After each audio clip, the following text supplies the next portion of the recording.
Let's start by the panel, which will be opened by an eminent scholar, Professor Thomas Risse, international relations professor and political science at the Freie Universität Berlin. Professor Risse is a reference author. He published fundamental books in international literature regarding European identity, European regional construction, European Union political dimension, and so on. And it's a big honor for us to have you here, Thomas. Thank you very much for coming and bringing a fundamental contribution to our work. It will be followed by a multidisciplinary panel representing three different approaches: legal, economic, and political science. Well, the topics, we have the title, Citizens, Identity, Feelings of Common Belonging in Europe in the Hard Times of the Eurozone Crisis. The relationship between Germany and Europe, as you very well know, is a perennial of political, historical, economic research. However, we will focus particularly on the recent development of this controversial relationship, particularly the Eurozone crisis. And the topics which will be addressed by Professor Risse has to do with the consequence of the Eurozone crisis in terms of feeling of common belonging. And he is really providing the outcome of an original empirical research. And the consequence of this research are particularly relevant for our understanding of how is evolving the European common identity and the perspective of the European unity, seen from the perspective of his research. I think we will have the time to deepen several of the points addressed by the Ambassador Schäfers, Mr. Dalmonte, and the rector in the first panel, and we will have the contribution by three eminent representatives of our teaching staff, Professor Ferrari, Professor Mengozzi, and Professor Morlino. Thank you very much, Thomas Risse, for starting now. You have the floor. Okay, I guess, can you hear me in the back? Okay, maybe I don't need the mic then. Let me do something here.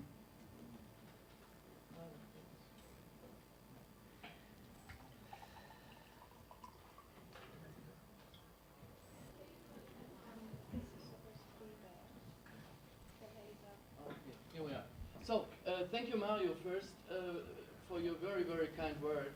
It's a great honor to be here. I think actually it is my second time, because last year there was an opening conference of another European network, the Transworld Network, and I believe it took place here. I also think it's a great idea to have this Europe Day at LUISS, and to focus on Germany. However, you can see from the title, I'm not going to talk about Germany alone. I want to make some more general remarks on the Euro crisis and the future of European integration. But inevitably, at some point, you do have to talk about Germany in that context. So I will get there, and I also will because I really like the presentations by the students in the previous panel. I'll add some data on what actually Erasmus does in terms of changing attitudes.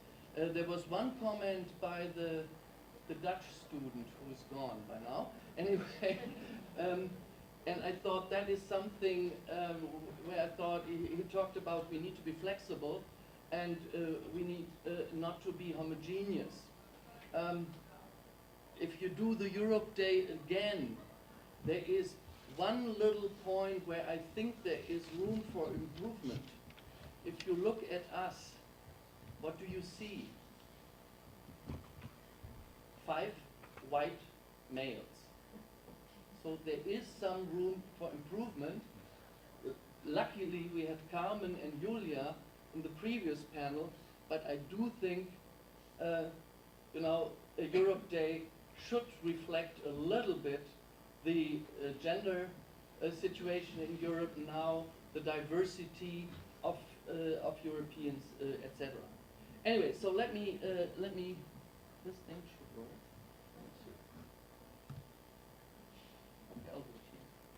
Okay, very quickly, in the interest of time, I think I'll talk for about 30 minutes, and you need to police me, and so that we have some time for discussion afterwards.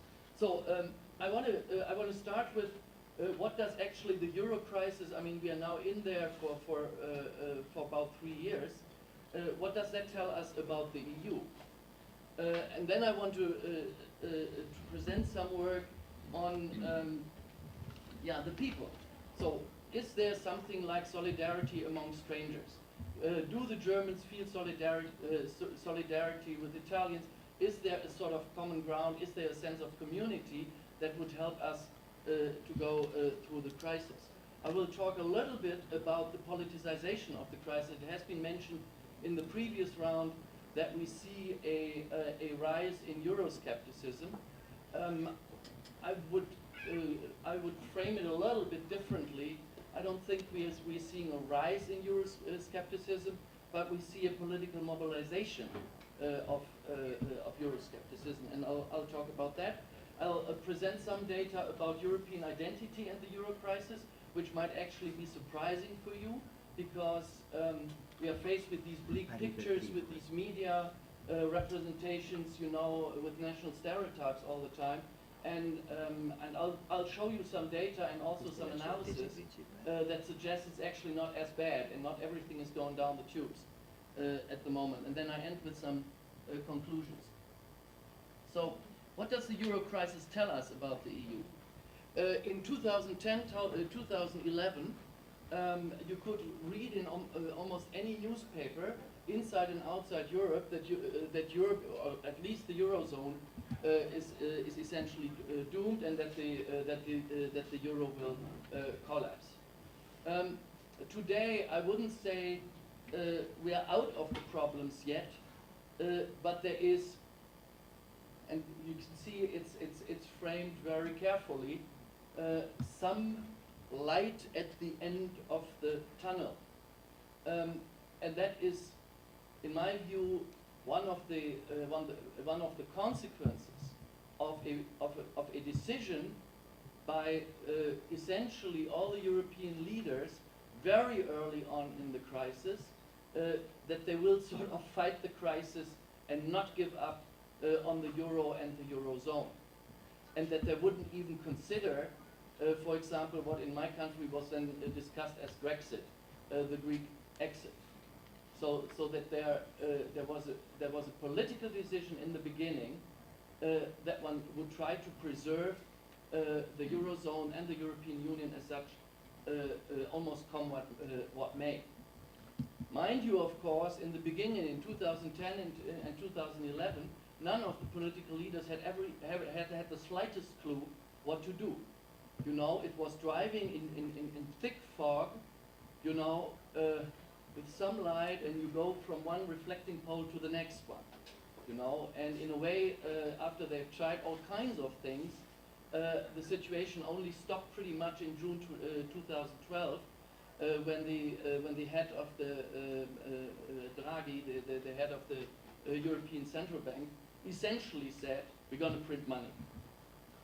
Didn't say that, I'm sorry. The economists in the room who know what I mean, but I mean, it essentially means a central bank says, "Folks, bet against us. Have fun with this." And that calmed down the situation enormously. Now, there are some rumors that Germany wasn't in on this decision, but I mean, think for 1 second whether you think that Angela Merkel or Wolfgang Schäuble, our finance minister, didn't know what was happening in Frankfurt, where the headquarters of the European Central Bank were. So I think that was a joint thing. It was criticized in Germany, etc., because it essentially means that the ECB behaves like a federal, like the Federal Reserve. But I think, I mean, just on a little side. So there is we are no longer in the sense of this immediate crisis. Which country is next? Which one do we have to bail out? However, there is a huge but. And the but, and I'm coming back to this, is the continuing structural economic divergence between the North and the South in Europe. And in my view, this must be tackled if the Eurozone is viable in the long run. And that means two things in my view. It's very simple. It means increased southern competitiveness, labor market reforms, in some countries serious political reforms. We can talk about this in the Q&A. But it also means that the North, including Germany, has to do some stuff. We talked about in the previous panel already about the trade surplus, and the Commission has initiated a procedure. Now, as the ambassador said, you will not get the Germans to give up the model of an export-led economic growth. But again, I can just repeat what the ambassador said. There are some issues like domestic consumption. Now, I see also some light at the end of the tunnel here because the ambassador mentioned it. We do see some, domestic consumption picking up, and there is one thing that will have some effect on this whole situation, and that is, you know, we're currently in a negotiation for the next government, and it seems likely, I mean, you never know, but it seems likely that at the end of the day, there will be another grand coalition, and one of the things that the Social Democrats need to insist on, otherwise they won't get their approval. You might have heard that the German Social Democrats will put the outcome of these negotiations to a vote by their members. So that actually increases their bargaining leverage, by the way. For political scientists, that's a very nice, for those of you who have studied international relations, you might be familiar with two-level games. So the Social Democrats are essentially doing exactly that at the moment, but what I'm talking about is the minimum wage. That's the one item that the Social Democrats need to have in order to convince their membership that they should actually go into a grand coalition with Angela Merkel, who is known to essentially kill off all the smaller parties that are around. So they go on some risk, but I think the minimum wage will increase domestic consumption. So in that sense, Germany might be able to do its part of the deal. Let me briefly say two words that are a little bit theoretically informed about what does the crisis tell us about the European Union.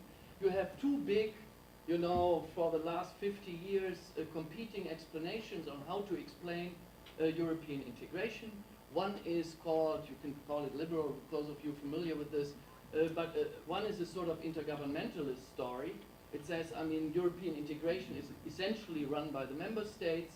The Commission is important, but not that important, and so forth. But the major issues are all, it's essentially an intergovernmentalist story. So,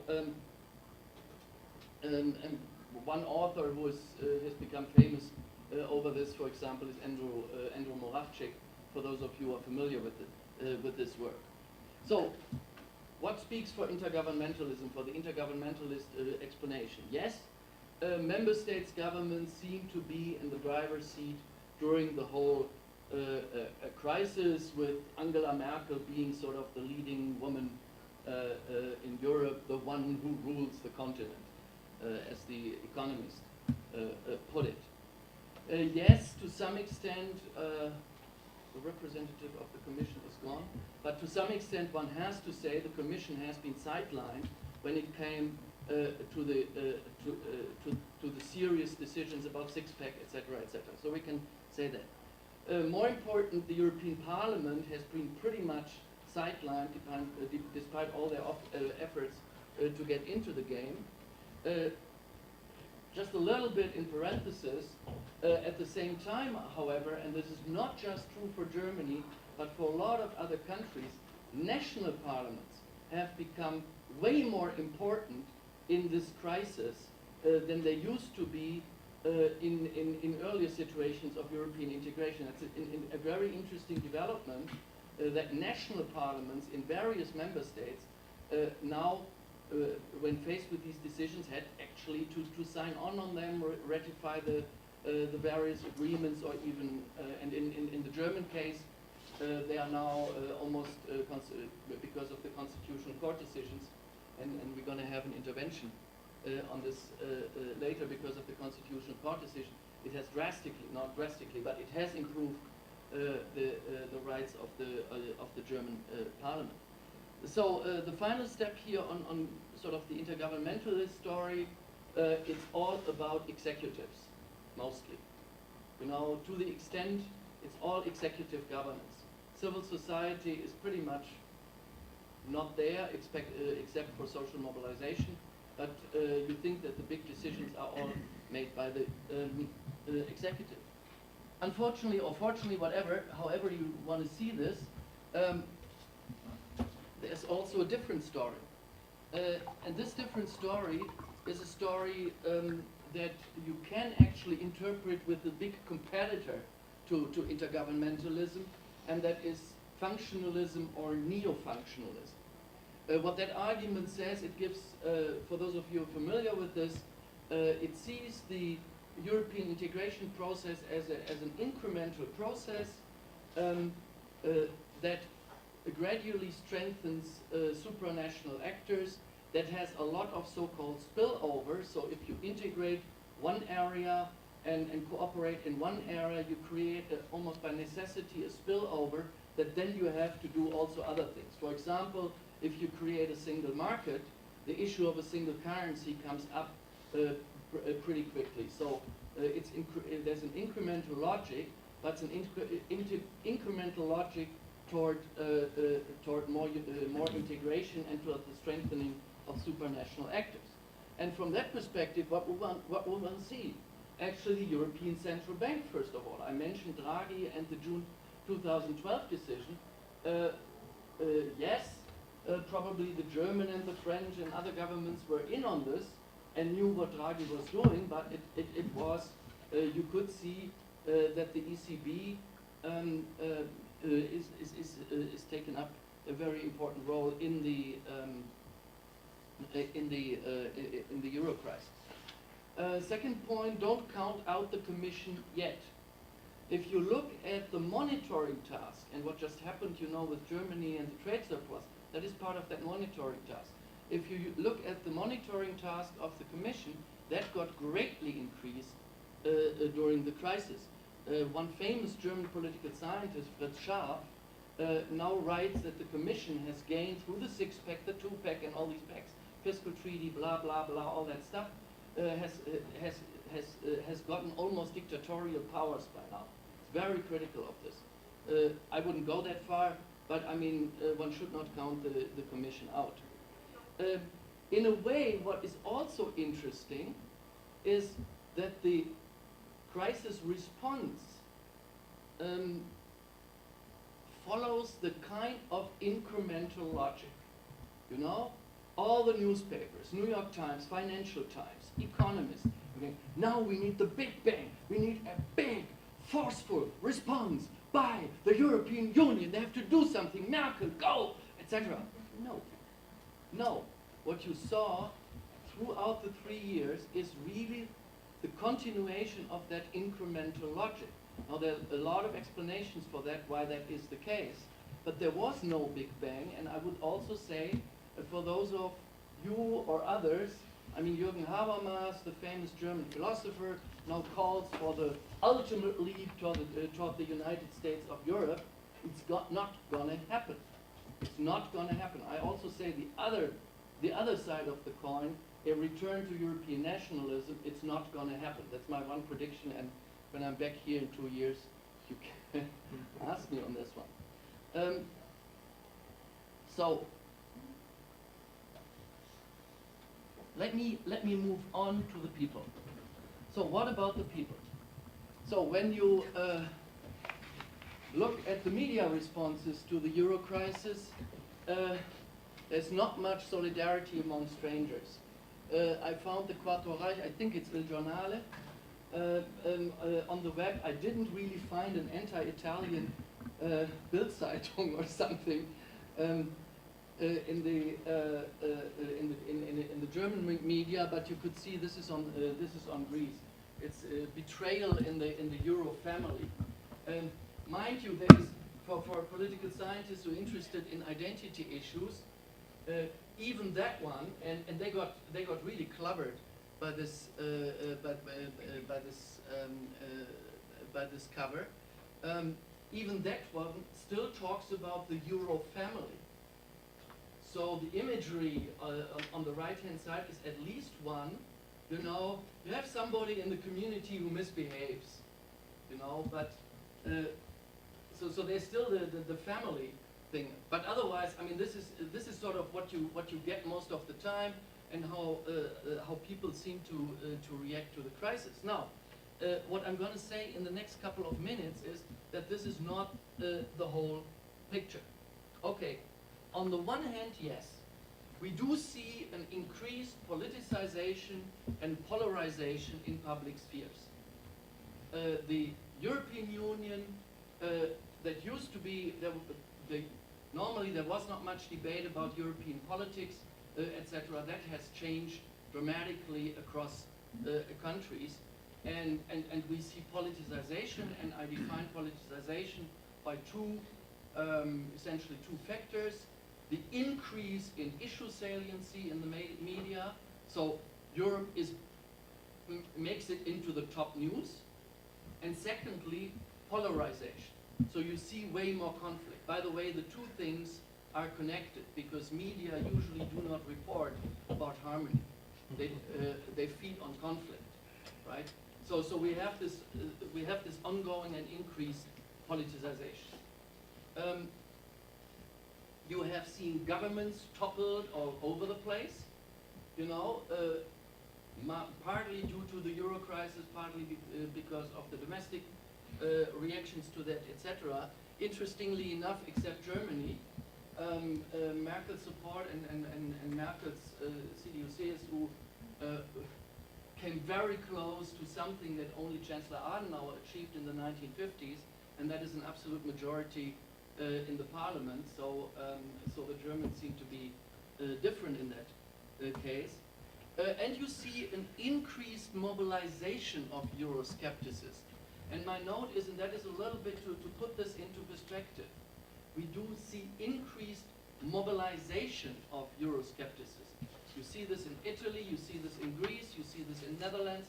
In Germany, we had the Alternative für Deutschland, the Alternative for Germany, a small, which almost made it into the Bundestag. So that is a political mobilization. However, what I do not see is increased European Euroscepticism in the public opinion polls. We knew for 10 to 15 years now that in almost any member state, there's some variation, but we have a stable potential of Eurosceptical voters that averages between 10 and 20%. Okay? This is actually true for Germany too. In Britain, of course, these numbers are way higher, you know, which explains a lot of this kind of funny reaction of David Cameron to the whole situation. But on average, in each country, there is this, if you want, silent majority, minority. I'm sorry, silent minority. It's a minority. Sorry. Minority, but that can be mobilized politically. And what we see now is this political mobilization going on. And so, in that sense, the sleeping giant has woken up. Again, what about the people? Here are data from Eurobarometer polls. I'm not sure you can see this, but let me explain it briefly.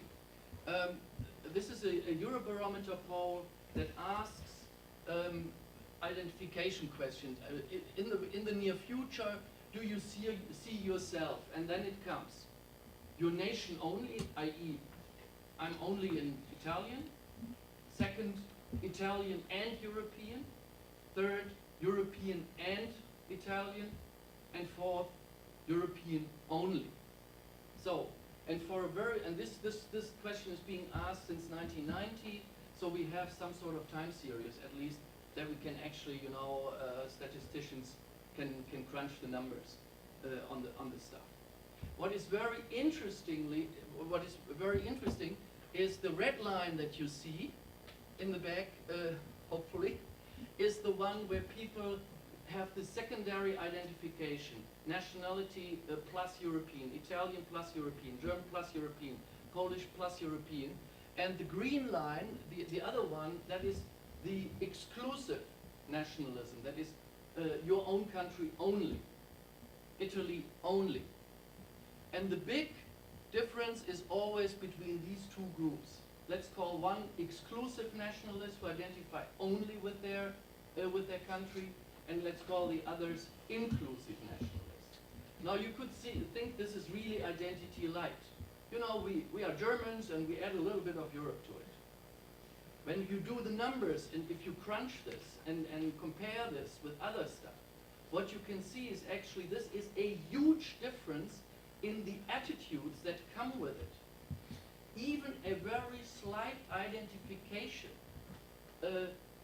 increase with Europe increases the support for European integration enormously, 20% on average.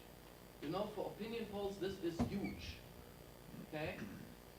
It's interesting that the attitudes of people who have Europe as their secondary identification, that the attitudes of these type of people are not that different from people who exclusively identify with Europe. These are the little numbers there; they're completely irrelevant, but on average 5%.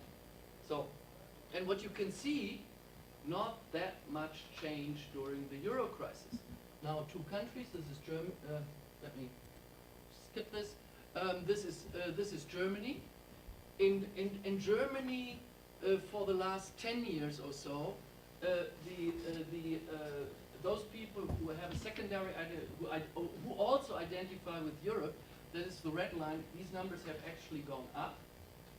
You know, and the net identification with Europe actually has gone up during the crisis. Very interesting. Italy. It went down, but way prior to the crisis. If you can see, it reaches, again the red line is the inclusive, where people who identify also with Europe. So you see an increase of a gradual increase over the years of exclusive nationalists versus the inclusive nationalists, but it has swept around already. You know, so my first conclusion is, and now I could throw other numbers on you: support for European integration by country, etc., etc. Interestingly enough, and to some extent surprisingly enough, the basic attitudes toward European integration by these various groups, more skeptical, etc., haven't changed that much. And we do not see huge differences between, let's say, the European North and the European South.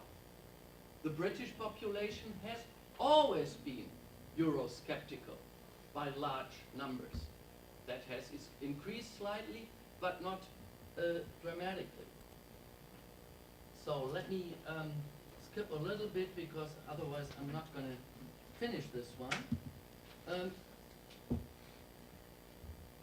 Let me talk a little bit about the to move up again to the European public sphere.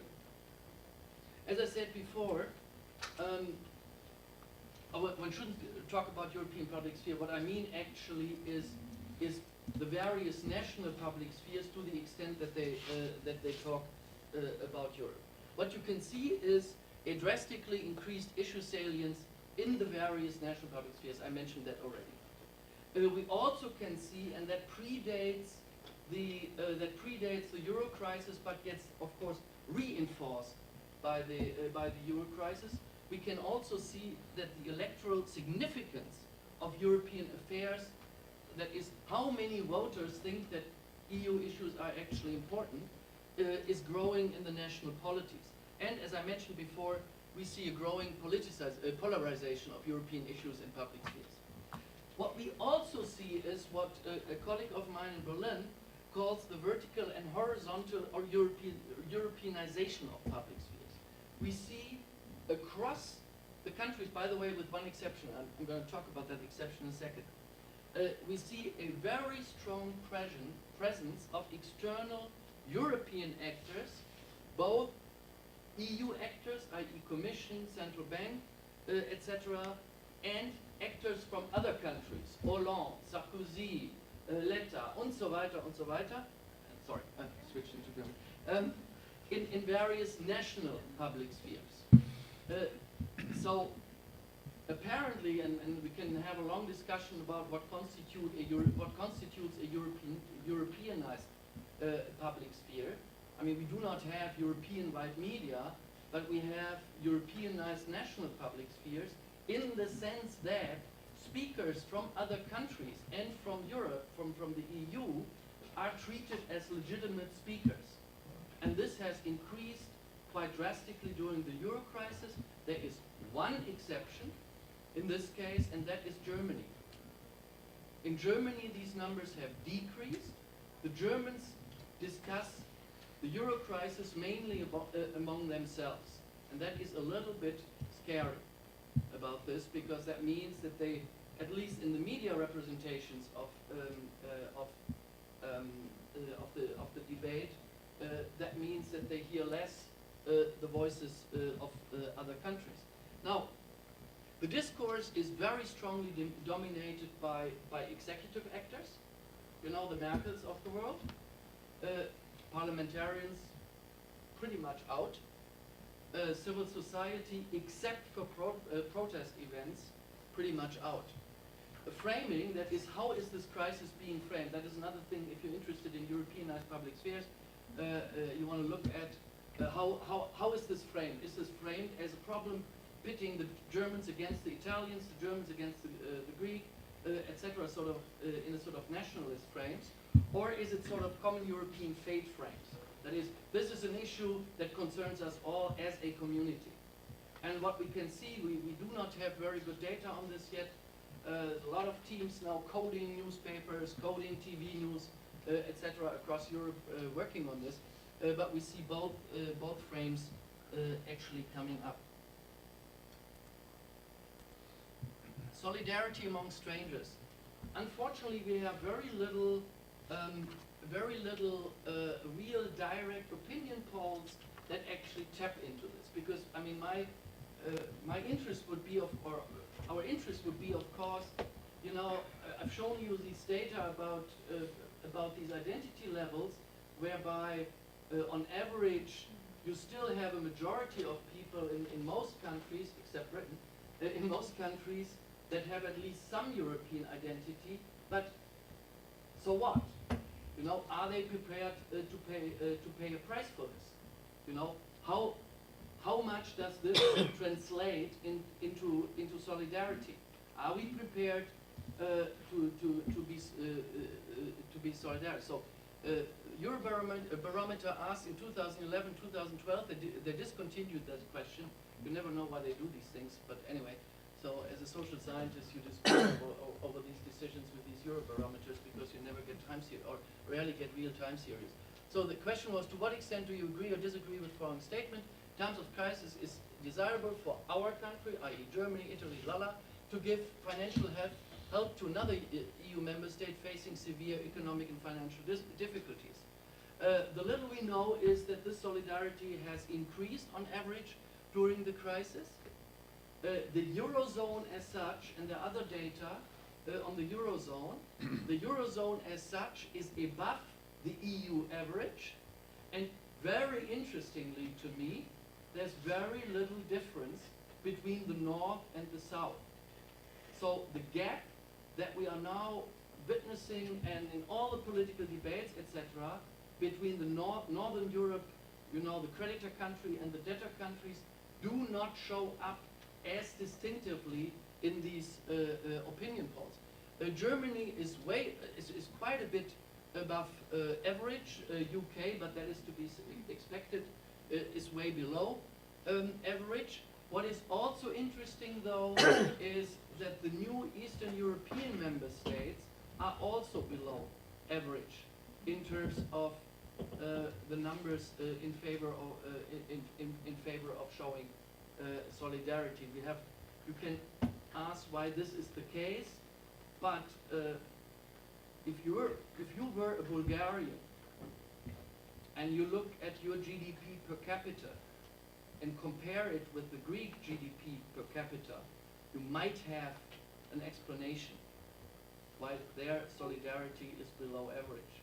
Or if you think about what a lot of Eastern European countries went through in the 1990s in order to become members of the European Union, you might also have some understanding why it is that apparently Eastern Europeans feel less solidarity with the rest of Europe. Let me actually skip one more. You can ask me, there are also now more sophisticated studies, you know, people not like myself who just throws a couple of graphs at you, but people who do really statistical analysis and so forth. They essentially support my point, but otherwise I wouldn't have shown it. But so let's let me come to my conclusion in the interest of time. So first point is those who think that everything is going down the tubes in Europe, and those who think that now Europe must finally unite, we must create the United States of Europe, will be in for surprise. I think there will be neither a quantum leap toward the United States of Europe, nor will there be return to nationalism. We have a lot of, including bilateral problems. You know, the ambassador was talking about the difficulties in the Italian-German relationship, but, and we discussed it briefly during the break, actually the gradual estrangement in the Italian-German political relationship predates the Euro crisis. It is not simply an effect of the Euro crisis. There were also the Berlusconi years. I don't want to say more. So, second point, and I repeat myself, if the Eurozone is to be viable in the future, we need more structural economic convergence between the North and the South. I said that before, the South needs to become way more competitive, and in a way, the North needs to become a little less competitive. Now, that doesn't mean they have to give up economic growth. We're not going to do this. The Germans will not become an import growth economy, etc. That is just nonsense. But there is this huge structural divergence that is at sort of the root cause of the Euro crisis. It only exploded during the Euro crisis, and this economic convergence, it doesn't mean complete convergence. I mean, let me talk about my own country, Germany. Germany doesn't have economic convergence, or if you look between some of, like in some of the states in the east, like Mecklenburg-Vorpommern, and compare that with Bavaria, you will see there are huge economic differences. But so we're not talking harmony and homogeneity here, but the structural convergence needs to be increased. My third point, and that was all what I tried to say with these numbers, and I have more stuff to tell you if you ask me during the Q&A. I think the solidarity among strangers is stronger in Europe than most believe. In fact, the social, to the extent we can tell this, the social integration in Europe, you know, Europe as a social space is increasing rather than decreasing during the crisis. And we can ask for a question whether this is because of or despite the crisis. The politicization of European affairs is here to stay. This thing is out of the box. The sleeping giant has been, so policymakers have to deal with the fact that we now have across Europe a political mobilization of Euroscepticism, mostly on the right, but it can only be also be on the left. Is interestingly enough, the numbers of the Alternative for Deutschland, the German Eurosceptical parties, they got quite some votes, a couple of 100,000 votes, actually from the left and not from the right. So in that sense, silencing these debates, European leaders for a long time have silenced these debates. They didn't want to talk about it. They didn't want to fight for Europe. They didn't want to go in the election campaign and say, listen, why we need this. They didn't try to make a real transnational European campaign, sustained campaign, while this is all necessary. I'm afraid this is over. So at that point, I finished by quoting your Prime Minister, letter in an interview with the Süddeutsche Zeitung, a major German newspaper, on November 2nd, said the following, and I couldn't agree more. It's the Europe of the people against the Europe of the populists. And this is the coming fight. And at the moment, my sense is that political elites across Europe, who were used to the fact that they do not have to legitimize what they're doing in Brussels, they're increasingly conscious that they have this thing, and we were talking about the upcoming European EP election, the elections for European Parliament. My analysis would be, if they do not fight for their convictions, if they do not launch into sustained campaigns where they in fact argue for what they were doing, if Angela Merkel still has a little communication problem sometimes, you know. So, I mean, I would just hope that they understand that this is out of the box, and that therefore Europopulism, this Eurosceptical populism, deserves a response. And that, I think, was what Letta in this interview was saying, and I couldn't agree more. Thank you very much. Thank you. Thank you very much. Thank you very much, and bye-bye to the ambassador. Thank you very much, Thomas Risse.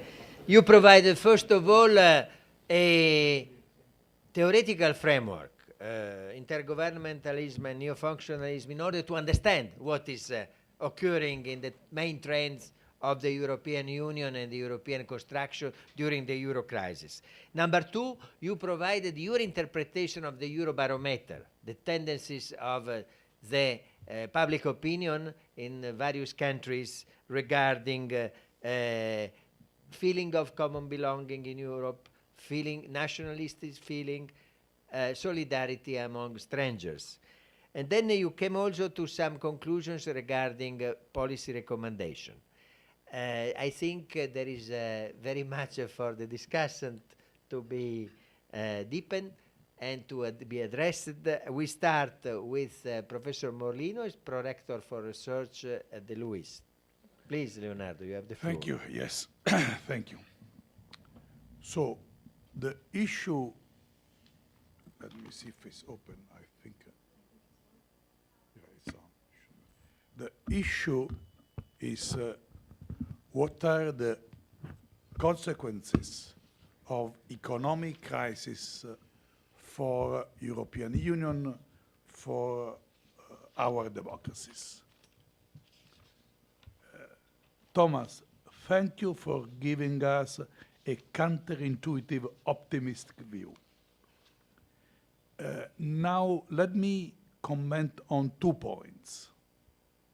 One is what happened, and the other one is why happened. I will cap only 2 specific points in my comments. I will not give you, to say, full justice to the richness of your argument. But before come to this, let me remind you, we often, and also here in this title, mention hard times. Hard times, as some of you may know, is the title of one of the most famous novel by Charles Dickens.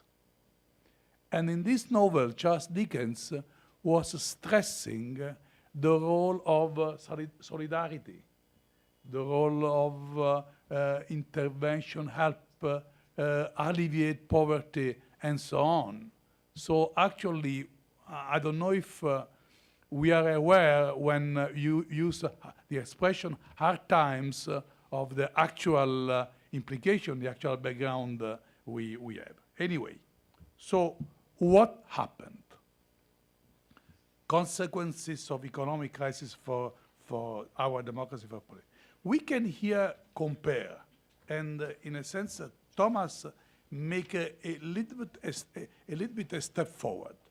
We can say, first, mobilization, as you say, of Euroscepticism, if you look at European level. But if we look at the Italian level, development of protest parties, where Euroscepticism was included. So you have two parallel development, and the second development show how profound was the dissatisfaction. And one key point, I come back because it's the key point of the core, the translation, Thomas, of attitudes into behavior. This is a key point for you in your analysis. So, mobilization of Euroscepticism all over Europe, in Italy, protest party, Euroscepticism included. Second point, a sort of centralization effect. And we also have this effect at level European Union and also for Italy. For Italy, it's enough. All this stuff, all this analysis about decentralization, Northern League and so on, over, forgotten. So the centralization is very strong also in the way the policies are carried out, also in the kind of policies that are decided, and that was already at time of Berlusconi, Tremonti, then Monti, and now Letta. But we have a similar parallel phenomenon in terms of centralization effect in the role of the European Council, in the role of European Central Bank. And this is, again, a parallel, another kind of key mechanism that's typical as a reaction of economic crisis. Third point, Italy, decisional stalemate. In a situation of compromise, in a situation of creating consensus, then where are we going to cut? Where are the famous spending review? And we are totally paralyzed about this still today because of the kind of agreement, consensual aspect that are behind Italian democracy. But this problem is also a problem, sorry, I think I forgot. This is also a problem that we have at your level of European Union. Again, in fact, at the very beginning, we had a decisional stalemate, and then a gradual, slow reaction you are describing. So when we consider what, we have a strong parallel between what happened at the level of European Union and what is happening in our economic crisis, political crisis as well, that we are living in Italy. Second observation, why? And actually you were pointing out the why, around developing, around going around the notion of public sphere. No doubt the economic crisis as an ironic effect, as you like, brought about the fact that we Europeans have issues in common. That is, we do not have issues that only belong to small, limited group of interest, as we usually think about Europe, about European Union. We have larger issues in common when we look at the political economy and the key decision of political economy. And here we come to this translation, why? To this translation of attitudes into behavior. This is a key point for you. That is, you may say there is no change of attitudes, but only mobilization. But when there is a translation from attitude to behavior, and you remember, you know very well, Festinger, cognitive dissonance, all this literature on this, you know that by itself is a way of radicalization of attitudes without constraints. This is the key point, the key explanatory point for understanding better the point.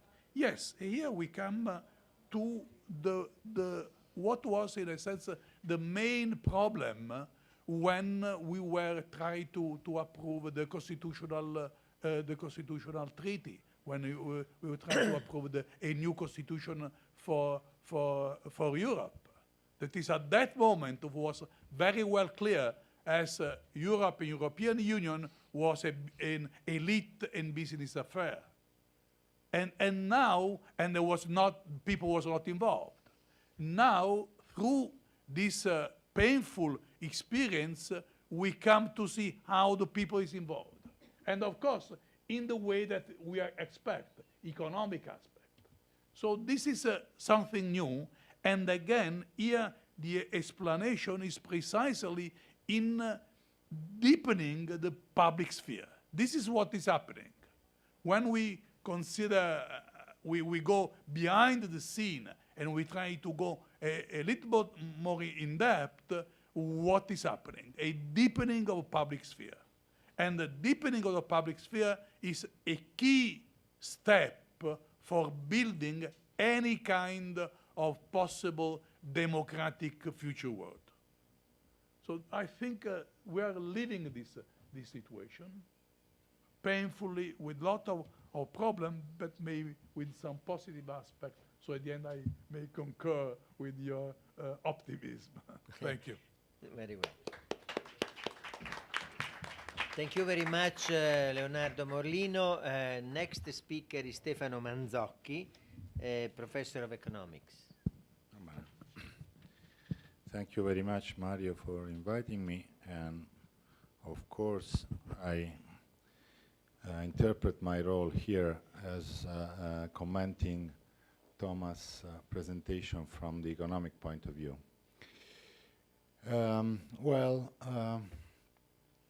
Is there a light at the end of the crisis?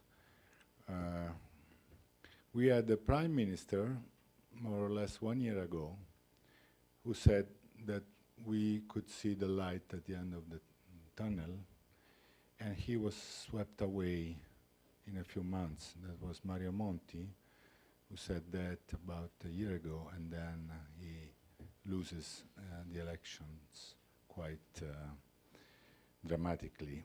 And so I do not think that we are already seeing this light at the end of the tunnel.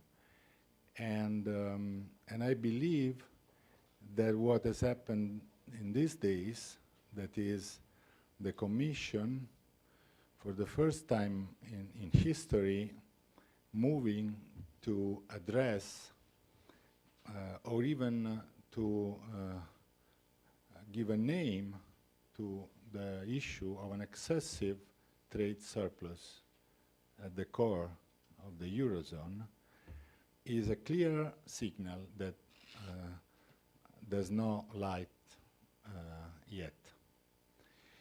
And why do I say this? Because what we have been able to do in these years is to fix, to some extent, the belief in our common currency. That is, we had a number of moves and a number of declarations, mainly by Draghi, but also by others in Germany and elsewhere, that have stressed and reinforced the willingness to keep the value and the existence of the euro. Well, okay, this has been done up to now. The point is that when we look at a currency in economics, we point to at least three main features of a currency. That is, we think that a currency is a way of keeping wealth, and as far as that, the euro has performed rather well. So the euro is now recognized as an international reserve currency. Then we point to the fact that the currency is a mean of payments, and also in that sense, the euro has been quite successful. But then, and in a sense, before all of that, a currency is something that is used to set prices. And in that respect, we have a serious problem with the euro, meaning that we have experienced and we are experiencing a very high, I would suggest unsustainable, high value of the euro at the international level. And this is the first signal that we are not out of the crisis. So restating and reinforcing the idea that the euro is here to stay is a step, but that is not enough. And as we are worldwide in a situation where it is commonly argued that we are experiencing a war of currencies, that the Japanese are using their currency to reflate their economy, that the US have been doing the same. The fact that the euro is so strong is paradoxically a sign of weakness. Well, why is it that? Because that reflects some, in some sense, the strength of the German economy, and also all the debate that we know about the fact that the European Central Bank should not take care of unemployment, should not take, should be very careful about printing money. But there's another. There are other signals that we are far from seeing the end of this crisis in the Eurozone, and we can see them, of course, in the south of Europe, in the southern Europe, but I see also increasingly in France. So I would not add something on what Leonardo said on the fact that it seems to be some sort of, I don't know, cognitive problem in addressing the fact that you like the euro when you answer some questions in the polls, perhaps because you would like to have more euros in your pockets, but then you are brought to vote for sort of Eurosceptical parties. All right, and we are seeing that in France, as far as I know, from the newspapers. I know no more than that. But I mean, what we see is increasing problems in almost all of the, say, Mediterranean economies, including increasingly France, and a very strong unemployment problem, which is dramatic, as you know, in Spain, the south of Italy, Greece, and so on and so forth. So,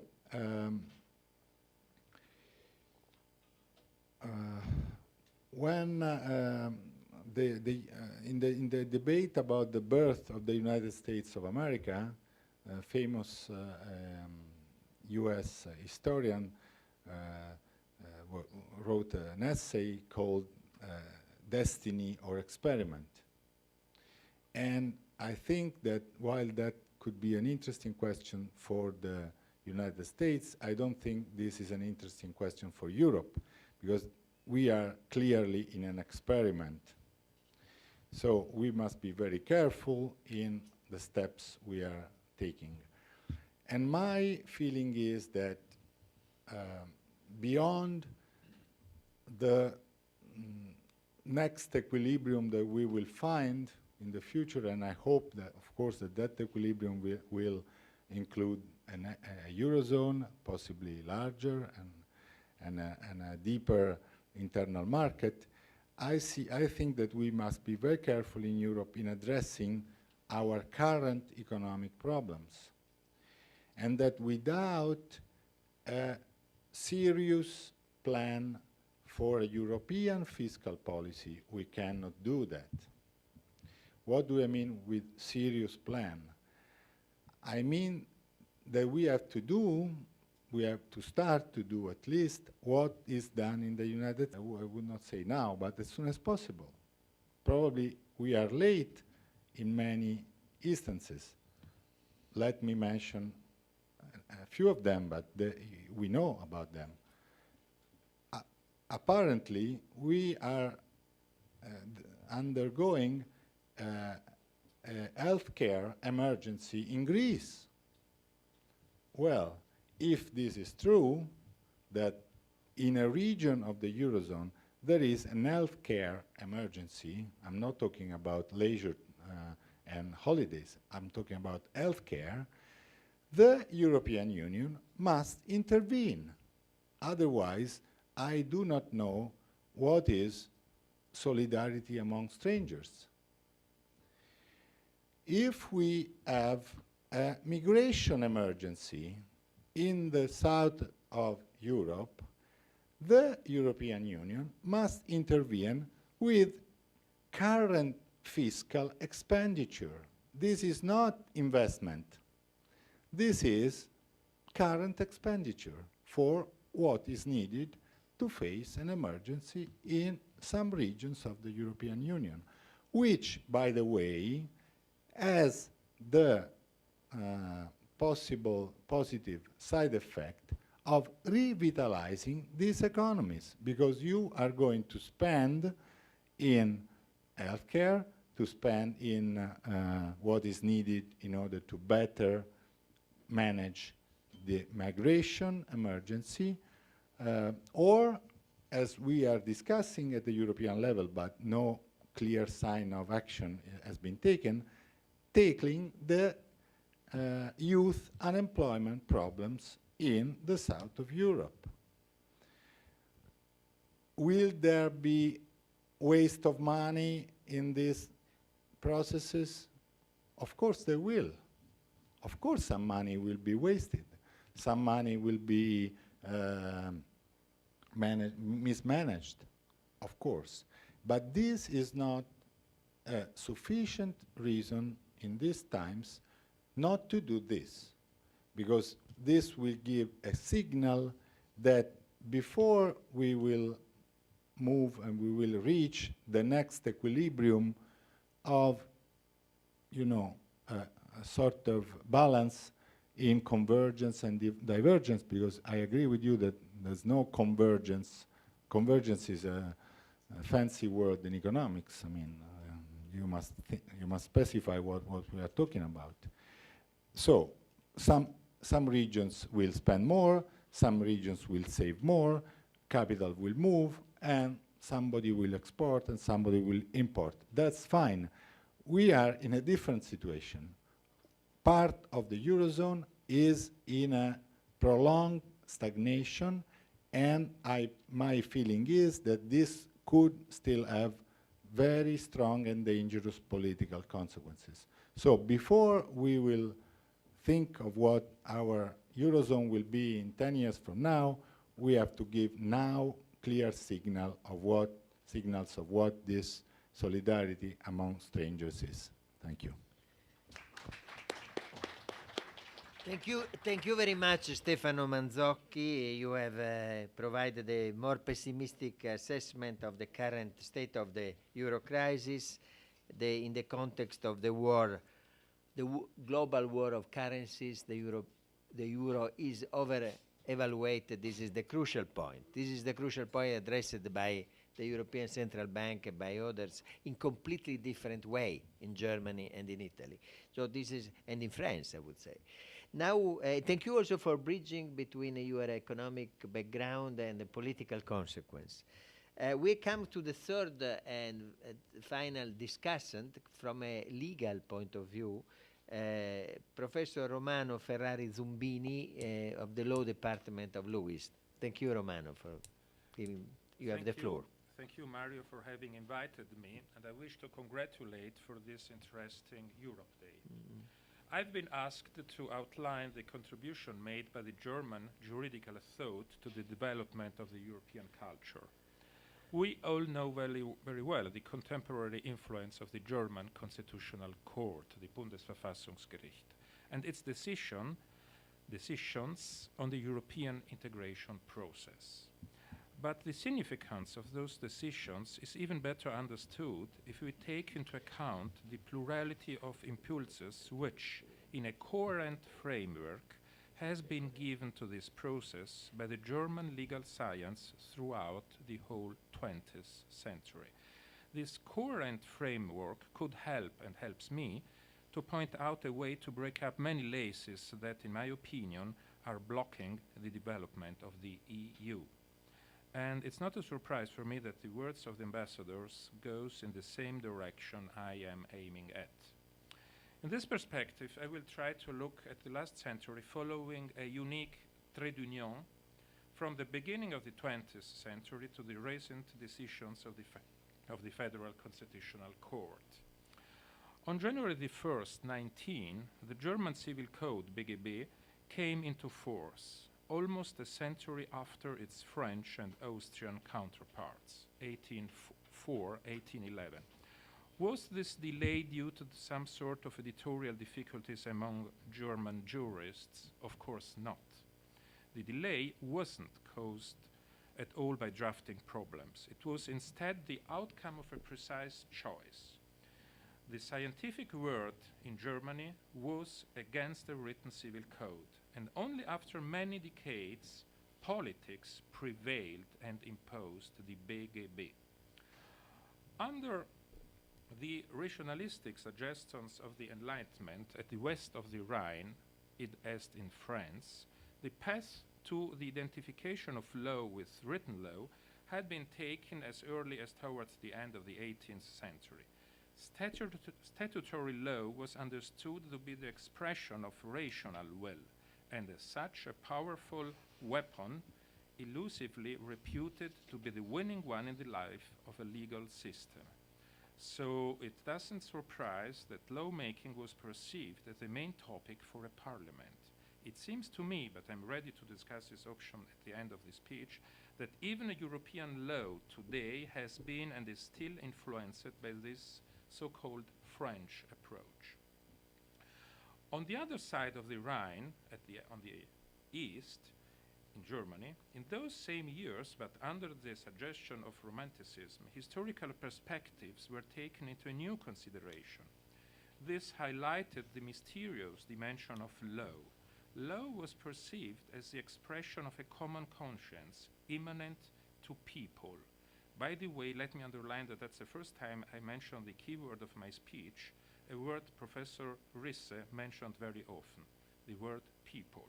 What I want to say is that in Germany, the delayed coming into force of the civil code was the result of an exact, precise scientific option. This scientific option embodied the will to follow a clearly outlined current of thinking whose fortune is strictly linked to the name of Savigny, Carl Friedrich von Savigny, and the so-called historical school. The idea that the people is a juridical factor, while in the French approach, let me remember, the state, the public power is the juridical factor. I would like to notice that it's the second time that the word people appears. I will not anticipate my conclusions, but this term people could be, in my humble opinion, the key for many solutions in an EU-wide perspective. The concept of people represents a juridical factor. It as the factor for the production of law. Rechtserzeugung means that the law is the result of people as an active agent. Each people and every people, das individuelle Volk, is law's producer and bearer, Erzeuger und Träger des Rechts. In a few words, law's creation constitutes a collective fact. Thus, the state emerges in the people, by the people, and for the people. May I give my opinion? The EU should never forget that the EU emerges from the people, by the people, and should work for the people always. According to Savigny, every people has its peculiar character, its own spirit, the Volksgeist. And what Germany needed was a not formalistic build-up of legal concept, but an in-depth analysis for better capture the spirit of people. Savigny was followed in his ideas by a constellation of scholars. I may mention only one, Wilhelm Grimm, yes, the world-famous one of two brothers Grimm, who is the only jurist ever to be awarded a Nobel Prize. Not for economics, of course, but for literature. By the way, German legal culture maintained this realistic approach even after the BGB entered into force. A few years later, the codification, a free law movement, Freie Rechtsbewegung, developed in Germany. And this free law school represents an answer and a reaction against codified law in the name of the true feelings and the sincerely needs of the people. Jurists perceived the written law as too rigid and claimed against the paradoxical results that its application sometimes led to. One example.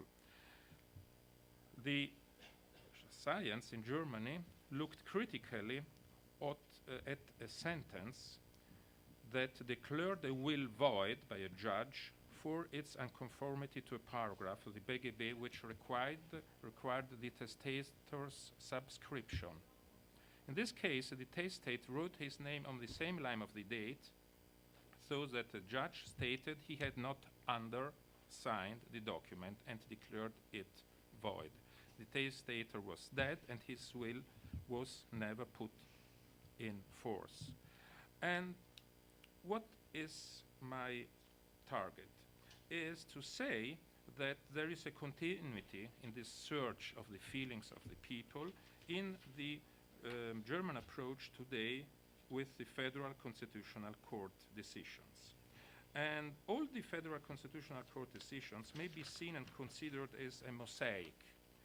There are many tesserae, or tiles, that create a harmonious combinations.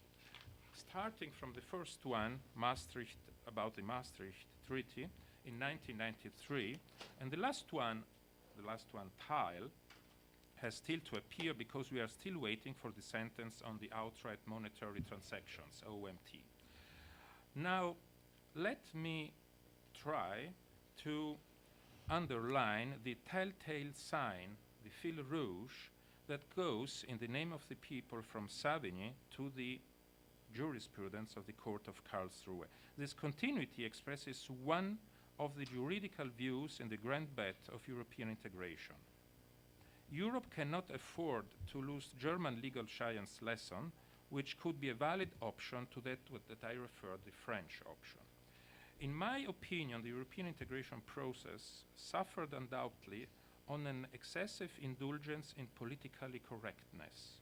So every product of European integration as such seems to be per se good, per se wise, just, and thus worthy of the utmost support. On the contrary, the judges sitting in Karlsruhe have drawn some boundaries to this process, challenging the risk of unpopularity and going against the grain of politically correctness. This challenge has been brought forward with the so lange jurisprudence. So long is a German word that we can translate literally as long as. According to these decisions, the compatibility of internal national law from one side and the European law from the other side is presumed as long as their statutes do not create a serious breach of fundamental constitutional principles. The first tile of this mosaic is the Maastricht Urteil, Maastricht sentence 1993, in which a fundamental, non-renounceable content of the democratic principle was outlined by fixing the requirement that every public power should be ultimately controlled by representative popular mandate. The word people appears for another time. This position was confirmed by the Lisbon Urteil, the Lisbon sentence of 2009. In this decision, the court observed that the competence increase of European Union must abide by the principle of conferral to ensure the preservation of the national sovereignty in key sectors in order to develop a political opinion, given that the democratic deficit in the European decision-making process does not appear compensated by the increase of the importance of the European Parliament. Because of this, state authorities cannot simply transfer sovereign powers to the Union to legitimize its autonomous powers. The court stated that the Germany state would not be bound to the Declaration number 17 attached to the Lisbon Treaty. The court stated that Germany would not be bound if this declaration should be interpreted in the sense of obtaining an absolute supremacy of community law regardless to the principle of the German constitution. In this jurisprudence, confirmed with a sentence about the Greek bailout 2011, emerged the need of protecting the role of the national parliament, keeper and depository of the popular sentiments. The enhancement of the role of the national parliament is also confirmed by some decisions delivered in recent times. February 2012 about the EFSF fund, June 2012 about the ESM mechanism and the role of the Bundestag. Finally, the judgment of September 2012 about the legitimacy of the fiscal compact confirms the prohibition of emptying parliamentary budgetary powers and the prohibition of reducing the national parliament to a mere executor of the will of the policy established by the European institutions. Now it's time to summarize the suggestions I wanted to hand on today. And those suggestions are orientated to break the Euro-skepticism. First, the national parliaments can keep and should keep a primary legitimacy, following the jurisprudence of Karlsruhe. Their role of the national parliaments in the process of European integration is enhanced as they are called upon to act as a counterbalance to the intergovernmental method dominant within the EU method. B, or second, the underlying theme is expressed and reaffirmed by the harmonization of European integration with parliamentary democracy. All this established to the apparently trivial but truly providential principle of reality. This principle inspired the historical school of Zumbini, inspires the judges of Karlsruhe. This principle of reality expresses the backbone of the German legal culture between 20th and 21st century.